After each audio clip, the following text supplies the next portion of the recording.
Vamos ficar de pé em nome de Jesus.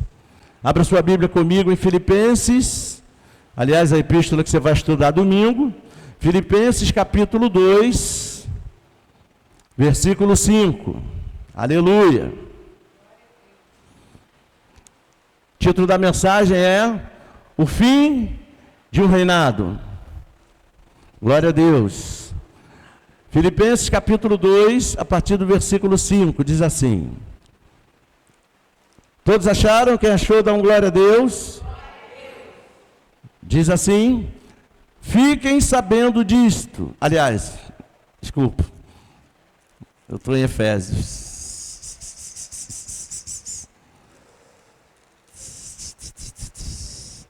Filipenses capítulo 2, a partir do versículo 5, diz assim: tenham entre vocês o mesmo modo de pensar de Cristo Jesus, que mesmo existindo na forma de Deus, não considerou o ser igual a Deus algo que deveria ser retido a qualquer custo. Pelo contrário, ele se esvaziou, assumindo a forma de servo, tornando-se semelhante aos seres humanos.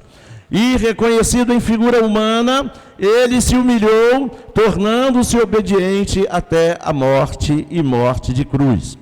Por isso também Deus o exaltou sobremaneira e lhe deu o nome que está acima de todo nome, para que ao nome de Jesus se dobre todo joelho nos céus, na terra e debaixo da terra, e toda língua confesse que Jesus Cristo é Senhor, para a glória de Deus Pai. Amém? Vamos orar. Senhor meu Deus, em nome de Jesus, quero te agradecer por esse momento especial, te agradecer, Senhor, pelos propósitos da tua casa, pelo propósito do nosso crescimento espiritual, pelo propósito do crescimento numérico dos 1000, pelo propósito da igreja digital, Pai, muito obrigado, pelo propósito dos grupos de vida, Pai, então que o Senhor possa estar a cada dia, Pai, confirmando, fazendo essa grande obra, porque é o Senhor que está fazendo, meu Deus, abrindo as portas para nós. Obrigado pela porta que foi completamente aberta e nós entramos essa semana por ela. Então, muito obrigado, Pai, por todas as pessoas que serão alcançadas pela Tua palavra, pelo Brasil e pelo mundo afora. Muito obrigado. Fala com a gente agora nesse momento, pois nós precisamos te ouvir. Fortifica a nossa fé. É isso que te pedimos e já te agradecemos em nome de Jesus, e que todos digam amém. Pode tomar o seu assento em nome de Jesus. Glória a Deus. Meus queridos irmãos, nesse mundo em que nós vivemos, se tem uma coisa que esse mundo gosta de fazer, e essa sociedade, na pessoa do seu representante, que é o mais que derrotado, se tem uma coisa que essa sociedade gosta de fazer, é de impor modelos a nós, os crentes. Gostam de dizer como a gente deveria viver, como a gente deveria fazer as coisas, e normalmente quando fazem isso, eles nos mostram um modelo, uma forma mundana, uma forma que definitivamente não tem levado as pessoas a nada. Muito pelo contrário. O que a gente mais vê na nossa sociedade, na parte que nos cabe, na parte na qual nós estamos inseridos e vivemos, o que mais a gente vê são pessoas sofrendo, e sofrendo muito, por várias e várias razões, por várias e várias situações, sofrendo pelas coisas externas, pelos fatores externos, as coisas que vêm de fora, para oprimir, para machucar, para maltratar, definitivamente para roubar sonhos, para roubar planos, para roubar projetos, para destruir vidas, destruir mentes, destruir corações, destruir e matar a esperança, e matar os nossos sonhos, e tudo aquilo que poderia nos motivar a prosseguir, a ir adiante. E por causa disso, muitas pessoas lá fora já não têm esperança de mais nada, porque vivem de acordo com aquilo, ou naquilo que elas estão inseridas, ou seja, essa sociedade corrompida, esse mundo perdido, esse mundo pecaminoso. E a todo instante tentam nos impor, mas Deus inteligentemente, já sabendo como a sociedade é, porque Não pense você que a sociedade é assim só no presente século, só na pós-modernidade, que é o tempo que a gente vive. Não, não é só aqui. A sociedade sempre teve o seu lado corrupto. A sociedade sempre esteve mergulhada no caos do pecado, no caos das trevas, da escuridão plena, da escuridão das densas trevas. A Bíblia chama de densas trevas. A sociedade sempre esteve mergulhada nesse caos. Isso não é uma prerrogativa do nosso tempo, mas no nosso tempo ela também continua presente. E parece que cada vez mais atuante, porque o inimigo das nossas almas, o mais que derrotado, ele sabe que Jesus está voltando.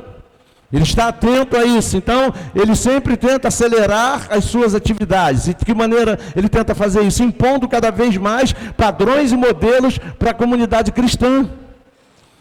Só você olhar e você observa quantos crentes tem que são totalmente atraídos pelas coisas do mundo, que têm a sua mente totalmente voltadas para as coisas do mundo. Mas Deus é tão inteligente que Ele pensou em tudo isso. Deus, quando criou todas as coisas, Ele já pensava em nós. Interessante isso. Ele já pensava em nós. Tem gente que acha que Deus passou a pensar em mim a partir do momento que eu nasci. Não, para Deus você já estava pronto desde lá de trás. Quando Ele disse, haja luz, você já estava pronto. Você está entendendo? Ele te materializou lá no 7º dia. Mas você já estava pronto na concepção divina, você entende? Então, ele já pensando nisso, ele colocou na palavra, não vos amoldeis a este século, não vivam de acordo com esse mundo. Depois ele diz, mas transformai-vos pela renovação da vossa mente, para que vocês experimentem qual seja a boa, perfeita e agradável vontade de Deus. Mas ele começa dizendo, não vos amoldeis a este mundo. Porque ele sabe que o molde do mundo, a forma do mundo, a maneira de ser e pensar do mundo, tenta nos tragar o tempo inteiro. Até porque, se você for analisar, você passa mais tempo no mundo do que na igreja. Você passa a maior parte da sua semana, por exemplo, no seu trabalho, na sua escola, na sua faculdade, na sua família, do que na igreja. Na igreja você vem uma vez na semana, ou duas, quando muito, tirando domingo aí, uma quarta-feira.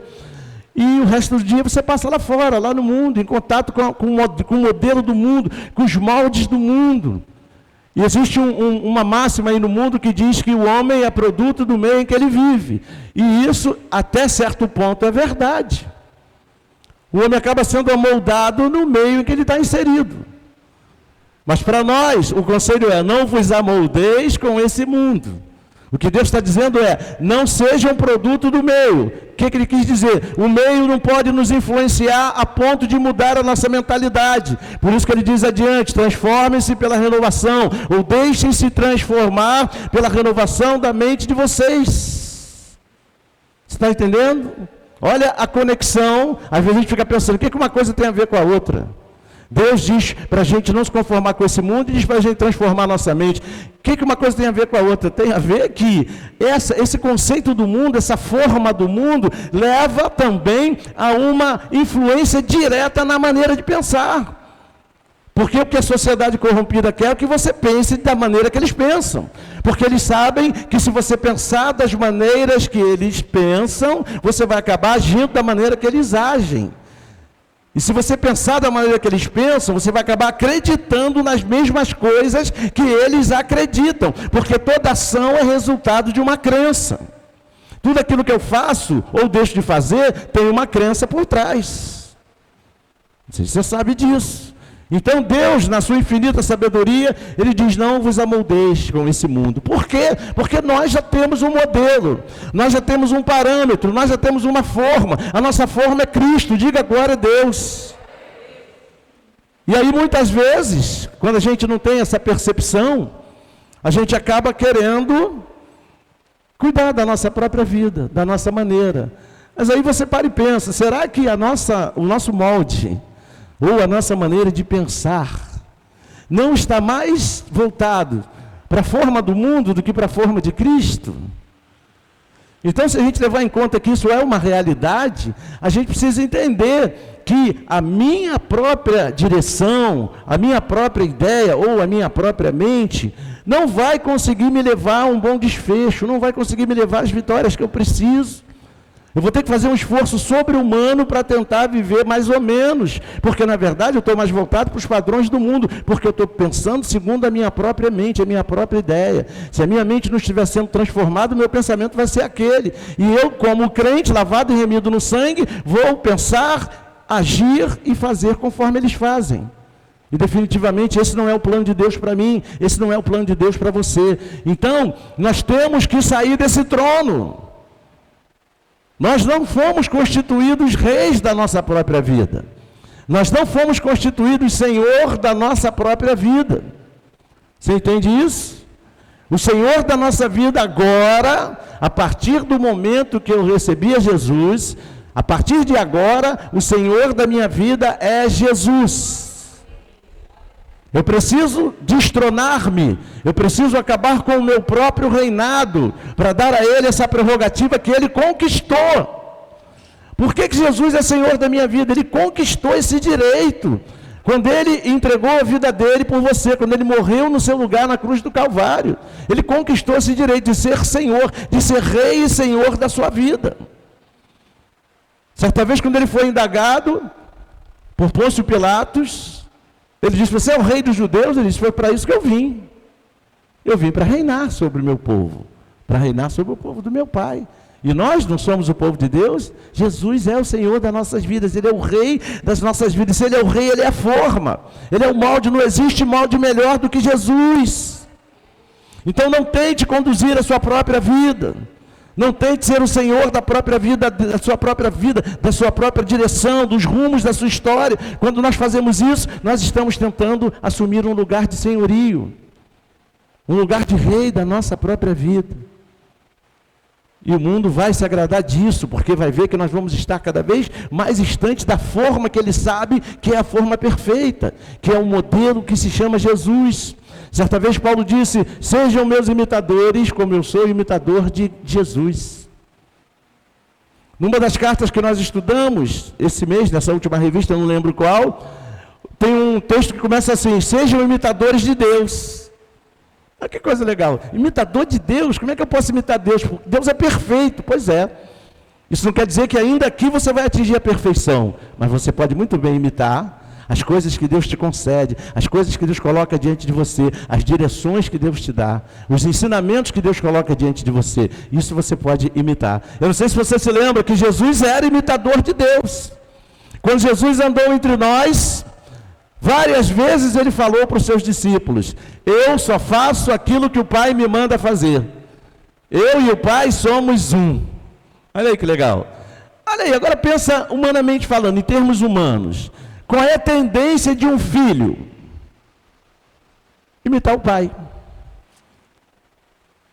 Um filho que tem o pai presente, a tendência do filho que tem o pai como referência, a tendência do filho é imitar o pai. A mesma coisa a menina. A tendência da filha é imitar a mãe. Você já viu assim, às vezes isso acontece muito nas famílias. Nasceu o garoto começa a crescer e se desenvolver, e alguém na família diz assim: olha lá, igualzinho o pai. É uma cópia fiel do pai. O que está dizendo? Imita o pai em tudo. É igualzinho o pai.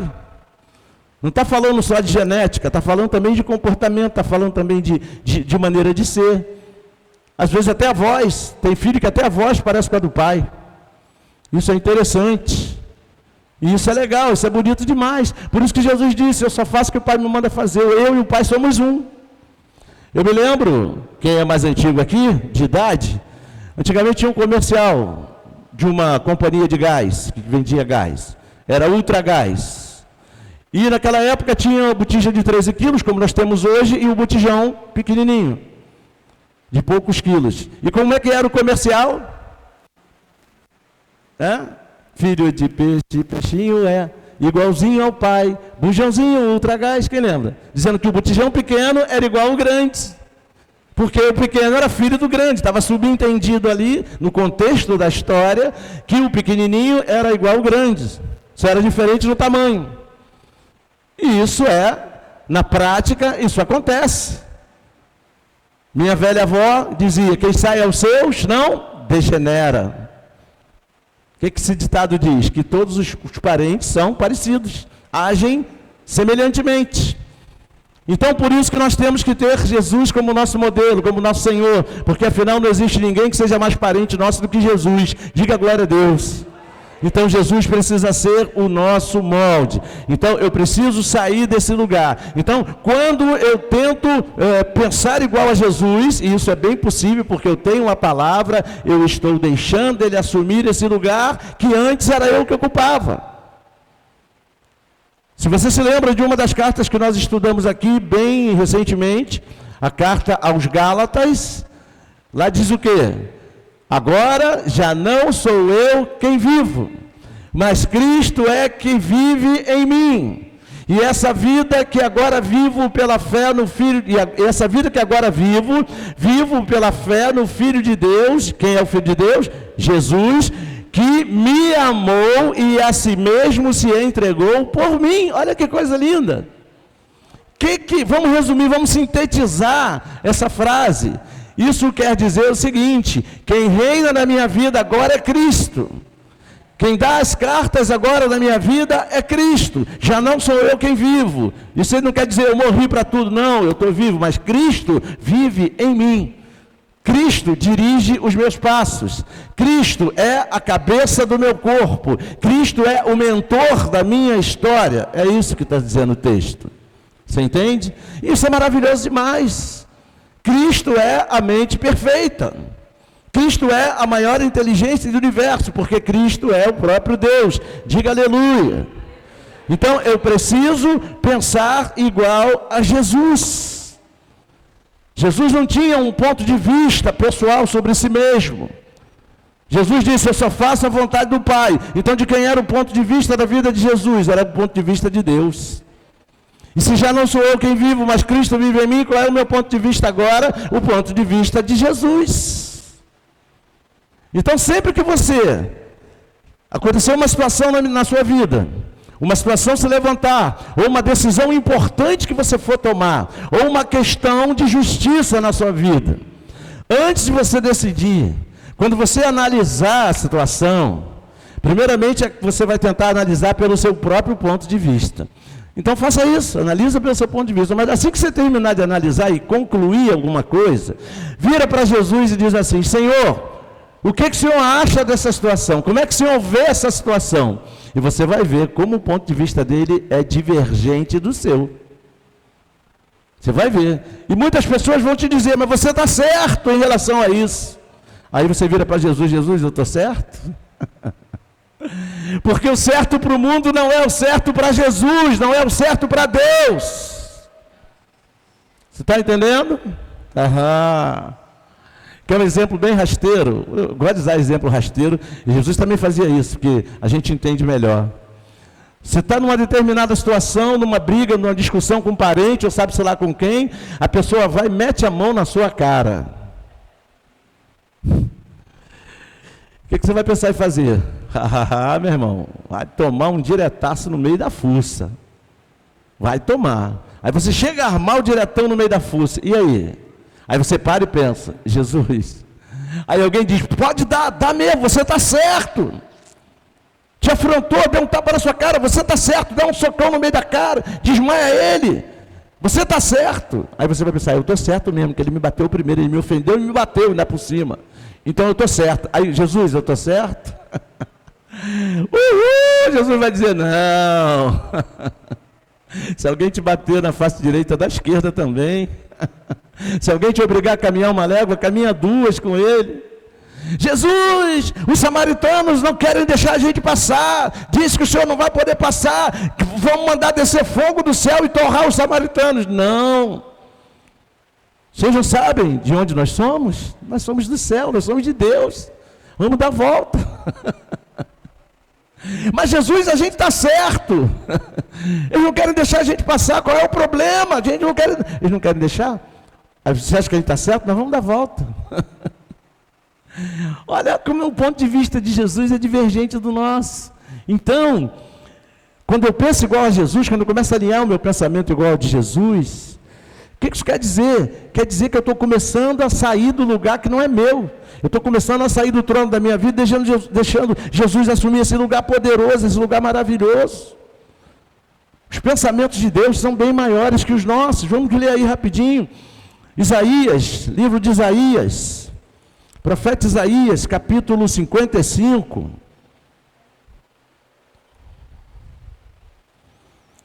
Isaías, capítulo 55. Quem achou, dá uma glória a Deus.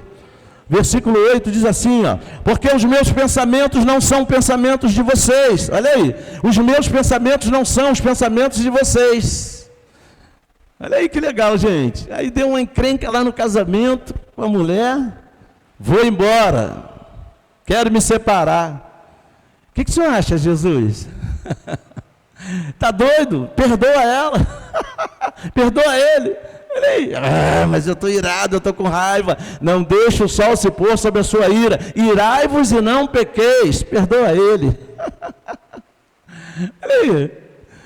Não bate, né? Não bate. Pois é, mas esse é o pensamento certo. É o pensamento de Deus. Você entende? Vamos adiante. O versículo 8 disse isso. Agora o versículo, qual é o versículo que eu li? O 8, vamos ler o 9 rapidinho. Diz assim, ó. Porque os meus pensamentos não são os pensamentos de vocês, e os caminhos de vocês não são os meus caminhos, diz o Senhor. Porque assim como os céus são mais altos do que a terra, assim os meus caminhos são mais altos do que os seus caminhos, e os meus pensamentos são mais altos do que os pensamentos de vocês. Aleluia! Está entendendo o que Deus está dizendo? Já não sou eu quem vivo, Cristo vive em mim, Ele é o nosso modelo. Ele é o nosso modelo. O texto que nós lemos diz: tenham a mesma maneira de pensar que teve Jesus. Lá em Filipenses nós lemos isso. Tenham entre vocês o mesmo modo de pensar de Cristo Jesus. Então a gente precisa analisar essas coisas, porque a gente afinal quer ser bem sucedido. Quem é que não quer ser bem sucedido em tudo? Então pense igual a Jesus, porque quando você faz isso, Ele já está assentado no trono do seu coração. Com essa atitude você está dizendo para Ele: Jesus, esse lugar é teu, esse lugar não é meu. Também quando eu deixo de tentar ser o gestor da minha história, o mentor da minha própria vida. Versículo 5, aliás, versículo 6 diz assim: que mesmo existindo na forma de Deus, não considerou o ser igual a Deus, não considerou o ser igual a Deus, algo que deveria ser retido a qualquer custo. Pelo contrário, Ele se esvaziou, assumindo a forma de servo, tornando-se semelhante aos seres humanos e reconhecido em figura humana. Olha aí, ó. O que isso quer dizer? O que Jesus fez? Quando Deus envia Jesus para andar entre nós, eu imagino a conversa celestial. Deus dizendo para o filho: olha, meu filho, você vai lá, você vai encarnar, você vai ser o verbo vivo, o verbo encarnado, você vai se tornar igual a um deles. Jesus: tá bom, papai. O que mais? Aí Deus diz assim para Jesus: só que tem o seguinte, meu filho, lá você não vai ser Deus, você vai ter que se despojar da sua divindade, para você poder de verdade ser igual a um deles, poder agir igual a um deles, igual a todos eles. Você vai continuar sendo Deus, mas você não vai agir como Deus, você vai ser despojado por um tempo, vai botar um pouquinho os seus poderes, a sua glória de lado, e vai agir como um deles. Já imaginou? Se Jesus chega aqui agindo exclusivamente como Deus, tudo seria uma farsa. Como é que Ele poderia ser nosso representante? Deus trabalha com representações, meus irmãos. Primeiro representante nosso foi Adão, o segundo Jesus. Está entendendo? Mas o nosso representante tinha que ser também 100% homem. Porque o primeiro representante, o primeiro Adão, era 100% homem, o que entregou o domínio. Então, queria recuperar o domínio, também tinha que ser 100% homem. Porque se Jesus viesse recuperar o domínio como Deus, primeira coisa que o diabo ia dizer: está vendo, Deus? Não tem graça nenhuma. O Senhor enviou seu Filho como Deus, com todos os poderes. Eu sou só o diabo, sou só um anjo caído. A minha chance com ele é zero. Então não tem graça. Você está entendendo? Ele ainda vai dizer para Deus: quando eu assumi o controle das coisas, eu não roubei nada, me entregaram na minha mão. Quem me entregou foi um homem, Adão. Foi um 100% homem. Então, para recuperar o poder, tinha que ser um 100% homem também. E quem era esse? Jesus. Por isso que a Bíblia diz que ele tornou-se como um de nós e foi encontrado em figura humana. Todo mundo podia ver que ele tinha um corpo, que ele falava, que ele tinha necessidades fisiológicas, que ele precisava comer, beber e dormir. Está entendendo? Por isso que ele falou para Tomé, quando ele chegou de novo, depois de ressuscitou, toca aqui, ó, vê a marca dos cravos. Olha aqui do meu lado onde a lança furou. Está entendendo? Então, meus queridos irmãos, a gente tem que sair desse trono. Jesus não considerou isso algo que ele não podia abrir mão. Não, pai, assim não. Assim eu vou ter que sofrer, assim eu vou ter que sentir dor, assim eu vou ter que ser humilhado. Assim vai acontecer isso e aquilo, vão botar uma coroa de espinho que vai doer, vão me dar chicotada que vai doer, vão furar minha mão, vai doer. Vão cuspir na minha cara. Jesus não levou isso em conta. Por isso que o texto diz aqui, ó, ele não considerou, aqui ó, versículo 6, que mesmo existindo na forma de Deus, não considerou o ser igual a Deus algo que deveria ser retido a qualquer custo. Não, eu não posso abrir mão da minha deidade, da minha divindade. Eu não posso. Se eu fizer isso, eu vou sentir dor. Não, ele não levou isso em conta. Ele simplesmente se esvaziou. O texto diz no versículo 7, pelo contrário, ele se esvaziou de quê? Da sua forma de Deus, assumindo a forma de servo, tornando-se semelhante aos seres humanos e reconhecido em figura humana. Está entendendo? Pois é esse que tem que reinar na sua vida, é esse que tem que conduzir o seu caminho, é esse que tem que reinar no seu coração, não eu, não você. Porque como a gente é agarrado às coisas, né? Sabe por que muitos crentes têm medo de morrer? Porque são agarrados às coisas aqui da terra. Você sabia que tudo aqui na terra vai passar? Tudo que é da terra vai passar. Por mais eterno que pareça. Por exemplo, você tem uma casa, você constrói uma bela casa, uma casa linda. Você acha que a casa que você construiu é eterna? Não, essa casa vai passar, um dia ela vai acabar. Aquele carro zero, aquela BMW zero que você compra, ou aquele Porsche zero, por mais lindo que ele seja, por mais do ano que ele seja, devagarzinho ele vai se degradando. Quando chegar lá na frente, ele vai estar todo arriado, as peças já desgastadas, a lataria desgastada, vai passar. Tudo nessa terra vai passar. As coisas terrenas são passageiras, as celestiais são eternas, é o que a Bíblia diz. Diga glória a Deus. Então o que tem que ter mais valor para nós? As coisas do céu. Aleluia! E pelo poder de Deus, as bênçãos celestiais se manifestam para a gente aqui na terra, para a gente usufruir delas. Mas elas, depois que estiverem aqui, sendo usufruídas, vão se desgastar. Mas as bênçãos eternas, as bênçãos superiores, as bênçãos celestiais, diz a Bíblia, são eternas. Diga glória a Deus e aplauda o nome dele mais uma vez. Glória a Deus! Glória a Deus. E a Bíblia ainda diz que Jesus assumiu a forma de servo. Marcos 10:45 diz: pois o próprio Filho do Homem não veio para ser servido, mas para servir e dar a sua vida em resgate por muitos. Ele fez isso ou não fez? Ele serviu a todos ou não serviu? Ele lavou os pés aos discípulos ou não lavou? Ele abençoou tantas vidas ou não abençoou? Curou os enfermos ou não curou? Multiplicou pães e peixes ou não multiplicou? Fez o paralítico andar e o cego enxergar ou não fez? Ressuscitou mortos ou não ressuscitou? Andou sobre as águas ou não andou? Olha, tudo isso para o bem-estar das pessoas. Tudo que Jesus fez e ensinou foi para aliviar o sofrimento das pessoas. Ele não fez nada para si mesmo. Tudo que ele fez foi em serviço e em amor. Foi para que as pessoas fossem abençoadas. Foi para que as pessoas tivessem as suas histórias transformadas. Tivessem as suas necessidades supridas. Está entendendo? Era isso que ele estava dizendo para a mulher samaritana no poço de Jacó. Aquele que beber da água que eu lhe der jamais terá sede. Aquele que comer da minha carne jamais terá fome. Diga aleluia. Glória a Deus. Então deixa Ele assentar no trono da sua vida. Quantas vezes nós, ao invés de nos esvaziarmos, nos enchemos de orgulho, nos enchemos de prepotência, enchemos a boca para dizer, eu sou. Talvez você não conheça a profundidade dessa palavra. Eu sou. Eu sou era simplesmente o nome de Deus.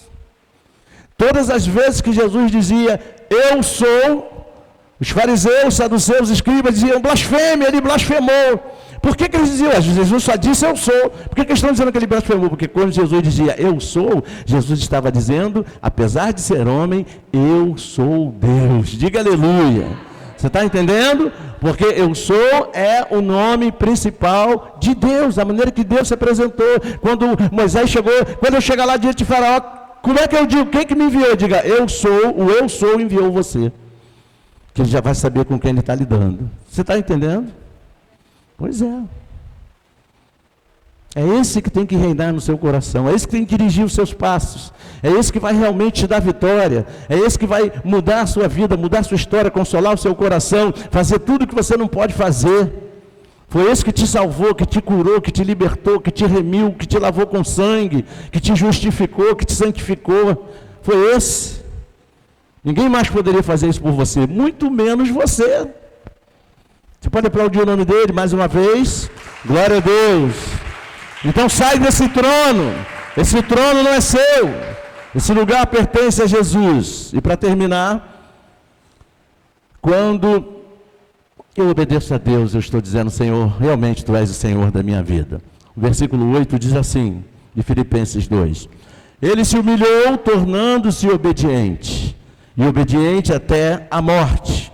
E morte de cruz. Olha aí, foi obediente até a morte e morte de cruz, ou seja, Jesus humildemente, olha aí, a Bíblia falou de humildade, humildemente se humilhou, ou seja, obedecia ao Pai em tudo. Tem gente que pensa que humilhação é eu me deitar no chão para alguém pisar em mim.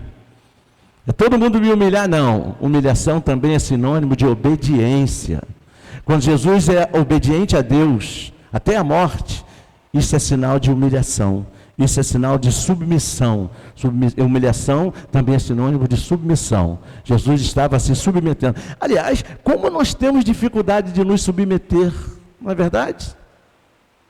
Submeter para nós, isso para a natureza humana é uma dificuldade tremenda. Ninguém gosta de se submeter a ninguém. Isso é uma coisa que está enraizada na natureza humana. Os filhos não gostam de se submeter aos pais, a esposa não gosta de submeter ao marido, o marido não gosta de submeter à esposa. Olha só, os empregados não gostam de se submeter aos chefes, aos patrões, aos gerentes. Gente, isso é uma coisa que está dentro da natureza humana enraizada. Só Jesus Cristo pode nos libertar disso. Se você não consegue se submeter a alguém que você vê, como é que você vai se submeter a Deus que você não vê? Você já pensou nisso alguma vez? Por isso tem um monte de crente rebelde no mundo, nas igrejas. Por isso que tem um monte de funcionário rebelde no trabalho, que na primeira lista de corte está dentro, é mandado embora, porque não consegue se sujeitar à empresa, ao patrão. Filhos que saem de casa antes do tempo, que não conseguem se sujeitar aos pais. Casais que não dão certo nunca, porque ninguém quer se sujeitar a ninguém, ninguém quer abrir mão de nada. Não, comigo é assim. Se quiser é assim. Aí o outro, então não quero, tchau. Quantos casais você já ouviu que viveram essa situação? Então um para cada lado. Faltou o quê? Sujeição. Aí acham que se sujeitar é humilhação. Não é humilhação, é humildade. Existe uma diferença muito grande entre humilhação e humildade. Você está entendendo o que Deus está falando com você? Eu não sei por que Ele está falando isso, mas Ele está falando. Amém? Então vamos lá. Então, no Getsemane, o maior exemplo dessa obediência, dessa humildade, foi exatamente no Getsemane. Jesus estava sentindo o peso já do nosso pecado. Chora lágrimas de sangue. E aí o que acontece? Pai, se for possível, passa de mim esse cálice. Que cálice? O sofrimento que ele tinha para passar. Porque uma coisa é você passar por uma coisa que você não sabe que vai passar. Outra coisa é você saber tudo que já está no script da sua história. Jesus sabia.